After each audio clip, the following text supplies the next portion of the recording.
Hey, mga kaibigan, tara, maglakbay tayo sa nakaraan at alamin ang kwento ng Titanic. Oh, ang Titanic, ang barkong sinasabing hindi lulubog na nakaranas ng trahedya noong 1912. Kaya handa na ba kayo? Simulan na natin.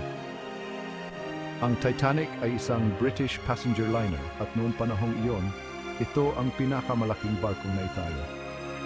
Gawa ng Harland and Wolff Shipyard sa Belfast, Irish. Isa itong obra maestra ng inhenyeriya. Tampok dito ang mga makabagong teknolohiya at mararangyang pasilidad para sa mga pasahero.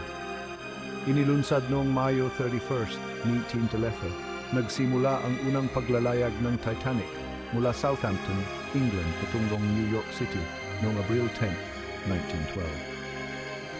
Sakay nito ang ilan sa pinakamayayamang tao sa mundo at daan-daang emigrante mula Europa na naghahanap ng mas magandang buhay sa Amerika.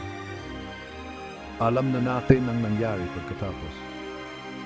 Noong gabi ng Abril 14, 1912, bumangga ang Titanic sa isang iceberg sa North Atlantic Ocean. Kahit na may mga makabagong teknolohiya, nagsimulang lumubog ang barkong hindi raw lulubog.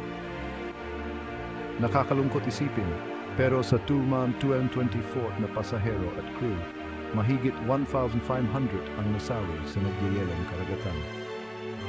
Hindi sapat ang mga lifeboat para sa lahat at maraming kuwento ng katapangan at pagsasakripisyo ang nangyari noong gabing iyon. Ang kwento ng Titanic ay nananatiling isa sa pinakamalungkot na sakuna sa kasaysayan ng dagat. Ang alaala nito ay patuloy na nabubuhay sa ating mga isipan, nagpapaalala sa atin ng talino ng tao at ng ating kahinaan. Salamat sa pagsama ninyo sa akin sa paglalakbay na ito sa nakaraan. Kung nagustuhan ninyo ang video, huwag kalimutang i-like, i-share at mag-subscribe para sa mas marami pang mga kapanapanabik na kwento mula sa kasaysayan. Hanggang sa muli.